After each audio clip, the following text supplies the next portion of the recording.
Hi, I'm Mary. My story starts at the beginning. I had like this very difficult childhood. There's not a day of it that I would ever want to relive. I grew up Catholic, and I thought that only saints went to heaven. And I realized that there was only like 3 canonized saints in the whole United States. And so my chance of going to heaven was pretty slim.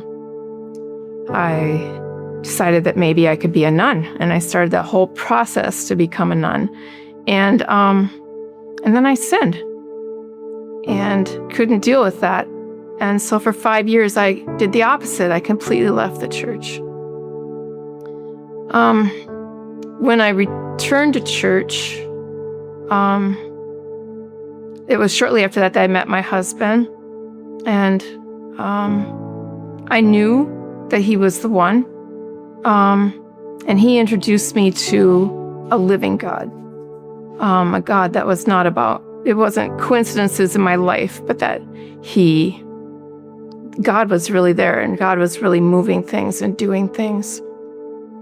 Shortly after we were married, I had like my first son, and he was like in the hospital. He had like 2 surgeries in his first year of life. At the same time, just before he was born, we got in custody of his 2 girls who were in a terrible situation. And then 6 months later, got his nephew. So we had like 4 kids in 6 months. I had to quit my job, and we had to move into a larger apartment. So the money was very tight. I remember praying for food more than once. And I remember opening up my door to my apartment, and there was like bags of groceries. God just like answered that. That happened, like I said, more than once. 7 years into the marriage, my husband's passed, which was even worse than mine. And his choices caught up with us. And I felt like I had the rug pulled out from underneath my feet. At that time, like the gals in my support group had all divorced their husbands that were in a similar situation. And I thought about it, and I knew that he had a good heart at the core. And I realized that I was going to attract the same thing unless I worked on myself. So I remember sitting on the kitchen floor with my back against the stove, and my youngest one crawling over my legs, and my journal was there, and my other kids were all in the living room watching Little House on the Prairie, and that's when God showed me my first vision. He was like pulling me up out of this pit. And I knew Psalm 40, so I says, well, where was the miry clay? And immediately he showed me like I was completely like crusted over, and then there was this chunk that came off. And I could feel it, like I was in Denver when that happened. So that would have been like when I accepted him, is when the miry clay started to come off. The hard things kept coming. It wasn't just one rug being pulled out. It was like it would get a little bit better, and then more rugs, and it just kept going. And life was like a nightmare. One time I went up to the bedroom to pray. I knelt next to the bed, and then I was like, I need something. I went over to the bookshelf, and my husband had like this, it was called a Schofield Bible. Like he had it, but he never read it. And I opened it up, and I just like, you put your finger down. And there was this verse, and it spoke directly to me. And so I wrote it down, and that was the verse I held on to through that whole turmoil of that season. And when it was over, I thought, I'll mark it in my Bible, so I've got it. I went to look it up in my Bible, which was a King James, and the wording was completely different. So, God gave me the words that I needed from the place that I needed them. The Bible is like, it's God's words, and he uses all different translations to say it to us. Another time, when it was bad again, I was so filled with fear. I was so tired of this stuff keep coming at me and coming at me and coming at me. And my fear was so strong. I couldn't escape it. So I started looking at verses, and I write out fear verses from out of the Bible, and I hung them up all over the house. Like I had them in the kitchen, I had him in the room where we did our schoolwork. I had him in the living room. It was so bad. I was so intense. I even had him on the stairway going upstairs. And my kids' friends would come over and say, oh, we love coming to your house because there's verses all over the place. But it was my insanity. I thought that it was just my lot in life to suffer. I thought some people can be happy, but that I didn't see that as, I thought God had me here just to suffer. And 20 years into my marriage, a little more than 20 years, I realized that I had married my mother. And that's what I was like banging my head up against. She was my unresolved relationship. And it was all the same stuff. Like I lived it in my childhood, and here I was living it in my marriage, and I knew nothing else. At one point in our marriage, he lost his job, and I had to go to work. Okay, so I was a mom of 8 kids, and I raised his 2 besides that, and I homeschooled, and I canned, and I gardened, and I made things from scratch because we couldn't afford anything else, and I had to go to work. And so I got a job where I could work, go to work at 4 a.m, get off around 1 p.m, and I could write out all my kids' school stuff, what they needed to do. I'd come home and I'd correct their papers, go over their work with them, make up supper, make food for the next day for them to prepare for lunch when I was gone, and make out the schedule for the next day's school. Just kept going and going and going. I lived like 2 full-time days. And then I kept saying, I'm going to cut my hours back, And every time I wanted to, something else would come up. And then the last time I said, I'm going to cut my hours back, and we had a house fire. Yeah. The whole upstairs was destroyed. Like I walked up there and the ceilings were all hanging and like the whole upstairs. And so we needed the money for the deductible. And so I kept working. And we slept in the living room, and a couple of my kids had to go live at other people's houses. And I would go pick them up and bring them back for school every morning. And it was rough. I kept track of the construction workers, making sure that they were like doing, it's like, what are you going to do next? And keeping on things. I had to find wallpaper that matched. There was all kinds of things to do besides just the regular stuff. I didn't have time to shop. But I had always bought things on sale, put them in tubs in the basement. I canned, so we had plenty of food, but I was like, geez, I really need some eggs. That's the only thing I don't have is eggs. This van pulls up on my driveway, and it was the mother of one of my kids' friends, and she goes, hey, Mary, she says, my brother, his chickens laid so many eggs, she says, and we don't even know what to do with them. Would you like 3.5 dozen eggs? Yeah, I'll take 3.5 dozen eggs. So God just watched over all of that. That was in January when the fire happened. The end of July, right at the end of July, it was on a Friday, and I loaded all the kids up in my 15-passenger van, and we went up to the cities, and we helped my oldest son move. And then I worked on Saturday and on Sunday, and I did 12 loads of laundry over the weekend besides working, and I hung some wallpaper.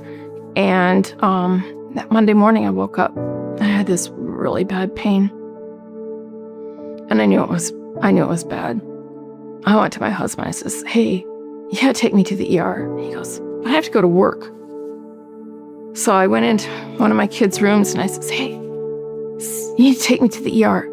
That kid just put his feet in his shoes, and we left, and I was doubled over in the van. And I said, this is not cool. It's not cool. He goes, what's wrong, Mom? I says, you only have your permit. You've hardly driven. He goes, it's okay, Mom. I've got it. And I don't remember much after that at all. They sent me home. And there's very little recollection of what happened after that. The next morning at 4 a.m., my daughter, who didn't live at home, she was older and had moved out, and she said she woke up at 4 a.m. and she heard her brother's voice say, "Mama's gone." And that was the time that my husband had taken me back to the ER. And the doctor put me on a helicopter and sent me to Rochester. And he followed it later. He says he couldn't believe how fast I deteriorated. I went into septic shock. I was intubated. I woke up, I had like these tubes out of my neck like Frankenstein. But it was a long time till I woke up. There was a machine that they had put, this guy had invented it, and it was in several major hospitals around the world. And it was like in the test stages, and I was the 7th person to be hooked up to that machine. They had flown him up from Florida to teach the nurses how to run the machine. A lot of the other people who had been on it were like over in Asia, in hospitals there. That machine saved my life. One of my daughters was sitting vigil next to my bedside, and when we did homeschool, I always, we started out, we would sing some little songs, some hymns, then we would pray, we'd read our Bible before we started school each morning. And she sat next to my bedside and she was singing those little songs, and I would quit breathing. And then she'd stop, and then I'd breathe again. And she'd sing, and I'd quit breathing. And the nurse told her that I was actually singing with her, and that was an actual phenomenon that could happen. So there was a gal from the Rock who knew my kids really well. And she was at some kind of a meeting thing, and she'd gotten one of her headaches, and she left, and she went home. And she was just like, God called her to pray for me and told her to pray for my liver and my kidneys. So she sat. She didn't know why she's doing this. She's just sitting there going like this, just massaging my liver and my kidneys and just praying. And she told me this later. She prayed me through. They said that I was the closest I could get to death. They said that when I came to, they'd have to amputate my arms and my legs because they'd been blue for too long. I remember when I did wake up, that some nurse came in and put antifungal cream on my toes. I thought, I don't have athlete's foot. But I looked at them and I knew that they looked different. And I started pleading with God. I knew better than to make a bargain. You're not supposed to do that. But I pleaded with him and I says, I just want my feet. I want to be able to feel the grass and all of that. So when I go barefoot now, and I know all of you probably see me go barefoot, I relish everything I feel with my feet. Everything. I always knew I was going to die young. Like, I had that inclination for a long time, and I had actually prepped my kids. And so like one of my daughters was like, Grandma was all upset, that I was going to die. And she goes, if it's God's will, it'll be okay. They were good. But so many people were so happy that I had made it. And deep down inside, I actually wish they had let me go. Because it would have been so much easier. Life was hard. And I could have just slipped away. I didn't have any pain that I could remember. I didn't dare tell anybody that. So I started out, I had 20 minutes a day of energy. That included like getting up and going to the bathroom. I could barely walk. I didn't have the energy.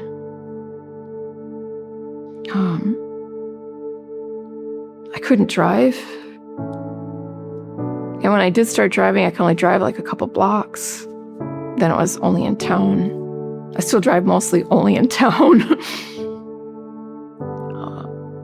By January, I was up to about 6 hours a day. I was improving, and I thought, oh, this is it. I can go back to work, and it stopped there. And they diagnosed me with chronic fatigue. So my 6 hours are in the morning, and I don't do so good the rest of the day. I come to things like to church at night and stuff like that, but then I pay for it. So about 1.5 years later, my husband was really depressed. I tried to talk him into going to therapy, and he was refusing. And he got on his motorcycle, and he had his backpack strapped to the back, and he took off. And I was really worried about him. I didn't know what he was going to do. And I called up my oldest son, and I says, hey, if you hear from your dad, I'm really worried about him. I called up a friend, and I was talking to her. I said, I don't know if I can do this if he doesn't go get any kind of help. And then I got off the phone with her, and I says, God, this has got to be black and white. I don't have enough energy to do gray anymore. Within 3 hours, my son called me back. He was working in a credit agency then, tracking people down. So he was really good at that. And he had tracked his dad down. And he had the sheriff do a drive-by for where he figured out that he was at. And he pulled up all of his phone records. And he says he's with somebody else, Mom. And he's on the phone with her every day at work and in the evenings. And my blood ran cold. I mean, this wasn't the first time to go through this in our marriage, and there was no way I could do it again. And he didn't seem very willing. So the kids all came home, and then when he got home, we confronted him, and I divorced him. I didn't believe in divorce. 26 years. But you know what? I was a better person. I had worked on myself. Sometimes they say you go through a divorce and all your stuff comes up. There's only one thing that came up. I sat out on the steps, and my oldest daughter had moved in with me. I had no income at all. Couldn't work. She moved in with me, and my sister was sending the rest of the money that was needed to run the household because I still had 4 kids at home. And I lost it there for a second. Oh, she sat down next to me, and she says, just what is it, Mom? I said, I didn't take good enough care of him. She says, it wasn't your job. In that moment, I realized I wasn't talking about my husband. I was talking about my mom. Because I felt that I hadn't ever taken good enough care of my mom. I was 7. I was taking care of her and my 2 younger siblings. And it wasn't really a 7-year-old's place to do that. Yeah.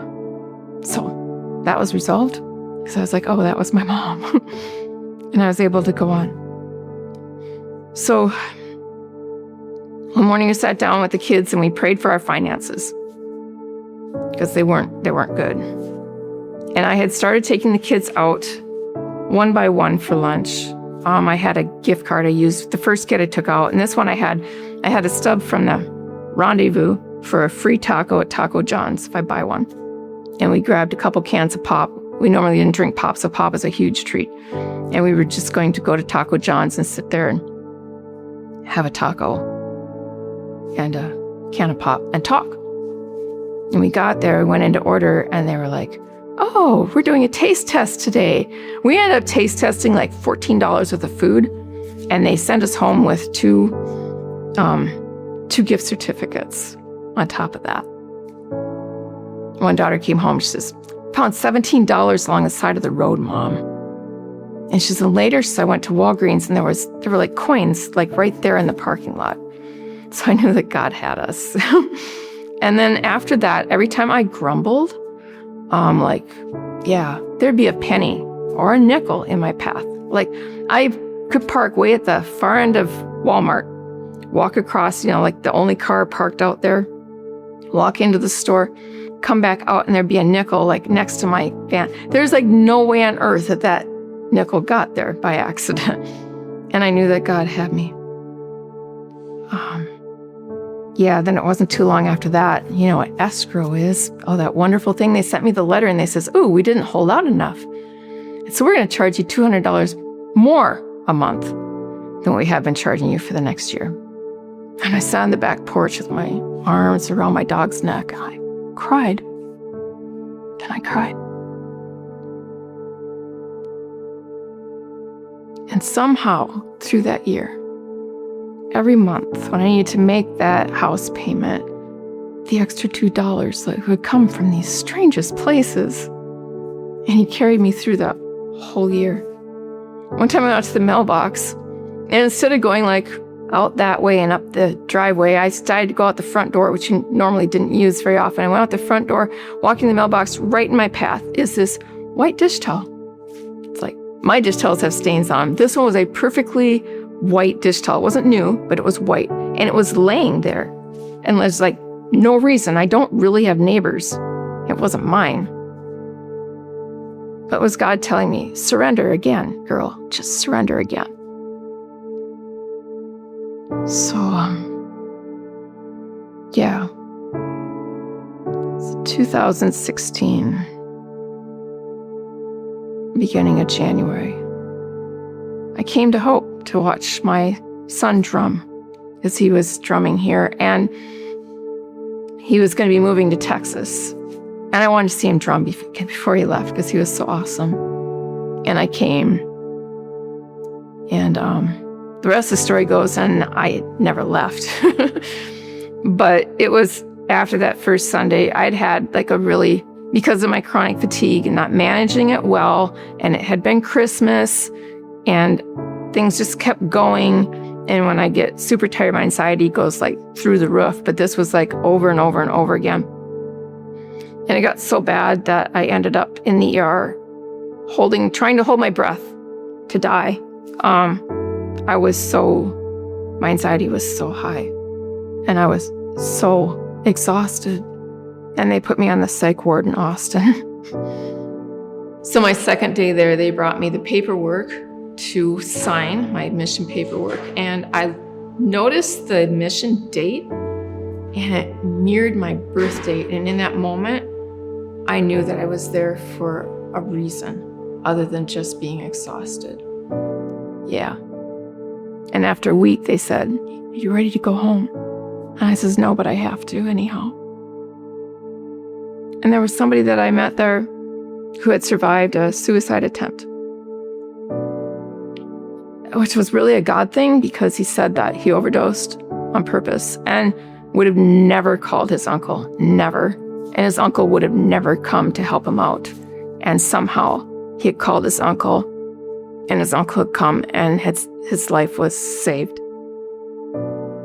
And he realized that he needed help. He was going into rehab.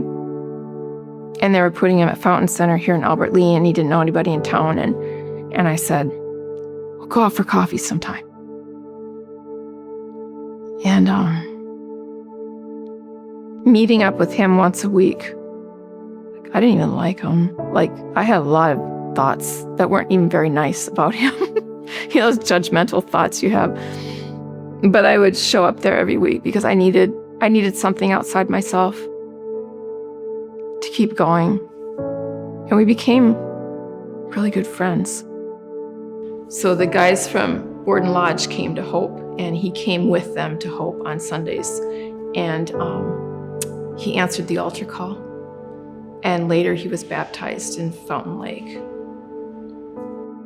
So we went out for coffee.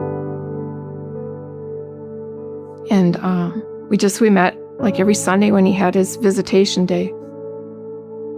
And then he was there for me. He kept showing up. My dad died. And he got permission to leave Borden Lodge to come to my dad's funeral to be with me. And after that, my mom was in the ER several times after that. And he would come and sit in the ER with me. My cat fell out a 2-story window and he went to the vet with me. We were just there for each other. And we ended up getting married. I got a diamond. I didn't have a diamond the first time around. We went on a honeymoon, something else I didn't have. I says, I'm not going to be your mom. He goes, I don't need a mom. That was cool, because I didn't have to do that. Yeah, my tongues came back. I was filled with joy. I learned to be able to say what I needed to say without it being used against me or being put down. He gave me that voice that I never had. Changed my wardrobe. I was happy. I was valued. We had a lot of fun. He says he really liked to make me smile. And then he couldn't wipe the smile off my face. Yeah. And I was healed on so many levels. And it was really good.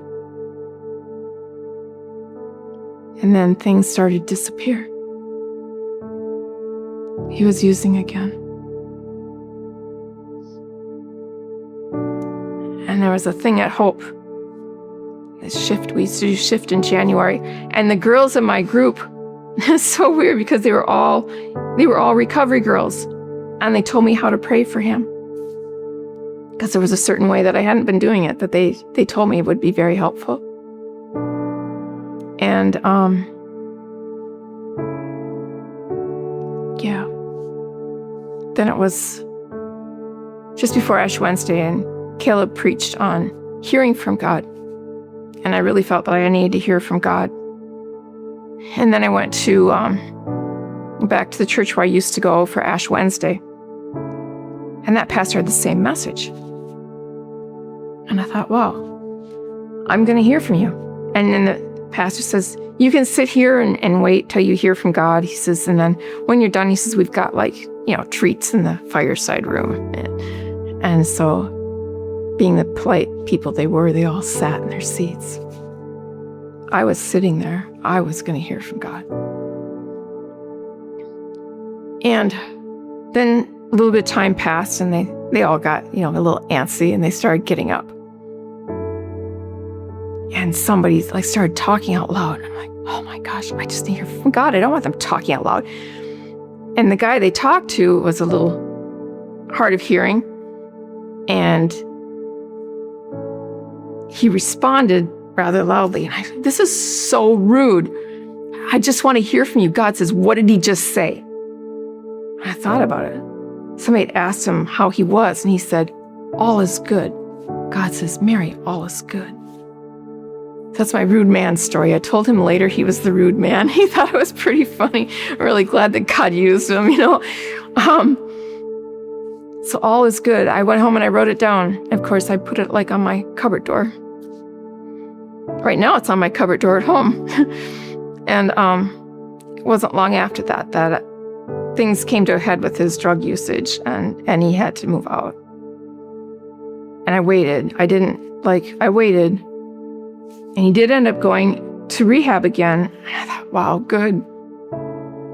And then he used right when he got out. And then, my kids saw something on his Facebook page, and they all talked to each other and decided which one was going to call mom and tell her what they saw. And then I realized I needed to divorce him. Boy, for somebody who didn't believe in divorce, I got to do it twice.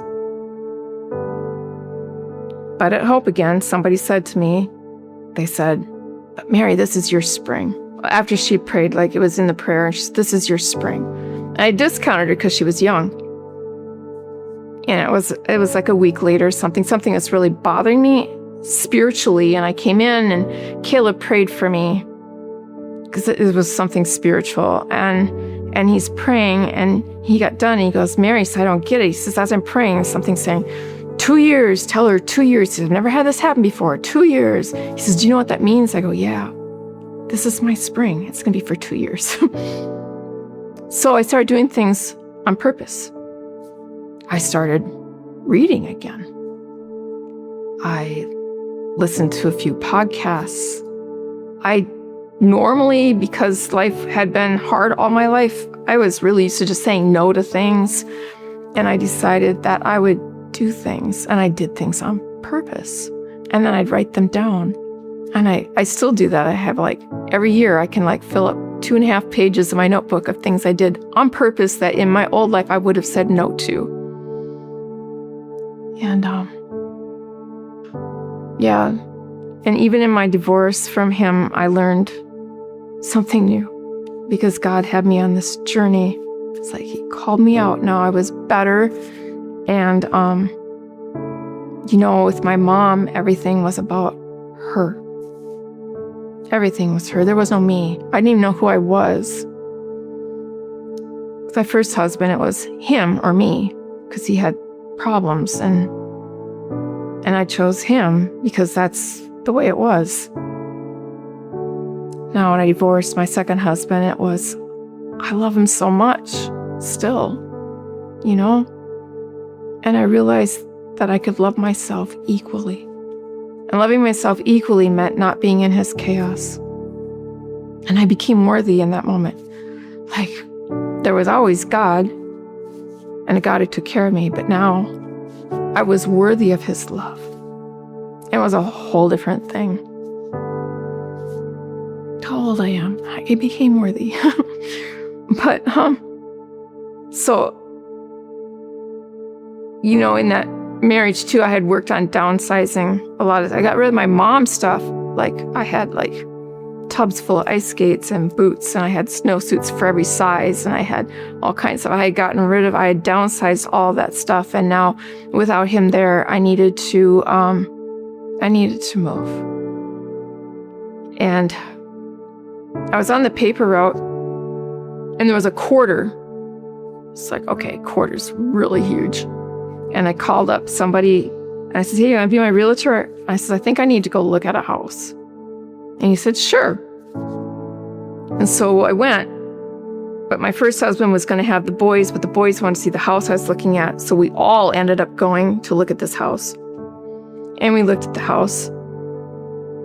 And we all funneled into the garage, and it was a great garage. Everybody funneled out. I was the last one to leave the garage. And there was a quarter right in front of me. It wasn't there when I walked in. Nobody else noticed it. There was a quarter. So I was like, okay, this is my house. And then when we did an inspection, we found some really major things. And we ended up with the city inspector there going, oh, this isn't good. And so I withdrew my offer. But it still bothered me. It's this is my house. This is my house. And so I wrestled with that. I had worked out alone, and I had all my ducks in order. And we went and looked at other houses, and it was just no, there was no way we could live at those places. And then we got hold of the gal again, and we said, do you want the house? And she said no. And all of a sudden, there was a house on the market. The first day it was on the market. I called my realtor, said, let's go look at the house. We walked in the front door, and he looked at me, and he goes, Mary, this is it. And I go, yeah, it is. We hadn't even looked at the house, but we both knew that was the house. And the cool part about that was that God had taken me this way to get everything in order because this was going to happen. And there was another offer in on the house, even though it was the first day. But anyhow, I got it. And that was God taking care of me again. And I had this $200 car payment from that divorce. And yeah, I'd done that $200 before with the escrow. And it was rough again. And every month God gave me $200 from different places. Money had always been my thing. If it ever got tight or things were tough, I would doodle money. I was a prime budget person, which was a good skill to have, but I did it overboard. And it was my go-to for releasing my energy was to shuffle my pennies and my dollars, make things work.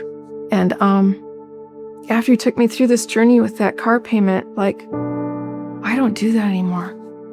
I don't. God finally got through to me. I can just let go of all of it. You're wondering about that 2 years that Caleb told me. In that 2-year period, he got in a hold of me again, and we became just friends, but good friends for that whole 2 years. So during that time, he was clean and in a safe place, and for most of that time, and he was also going to a church and was being discipled. It was good because we could talk on a deep level.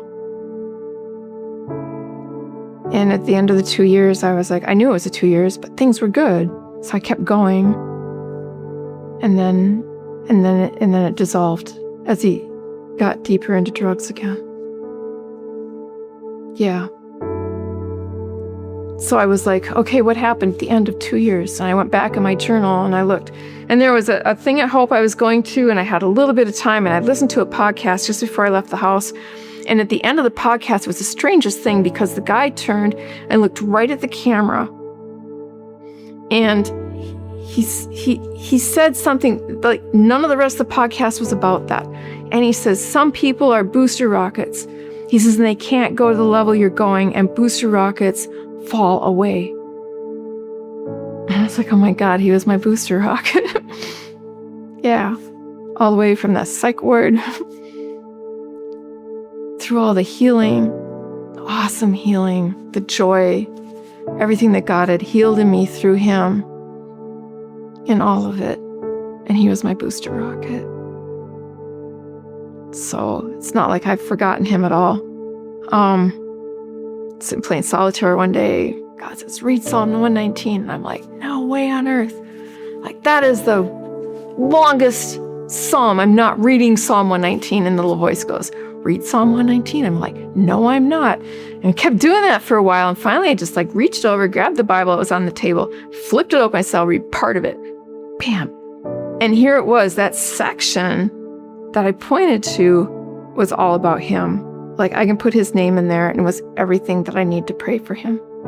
There's other verses too that God has given me for him, and I still pray for him. But I think to wrap this up, just to show how God took me from like my childhood and through all the stuff I had to go through to get better, even though it was hard and I would have never signed up for it. And then the joy that I got back. And my granddaughter says to me, hey, Grandma, what's your favorite color? And I says, I thought it was always brown. Oh, which makes sense for where I was at. It was just brown was my favorite color. Like, who has a favorite color brown? And I said to her that day, I says, I like sage green. I like moss green. I like lots of shades of green. I said, I like lavender. I like different shades of purple. I like pink. I like yellow. And I like blue. Look how far I came.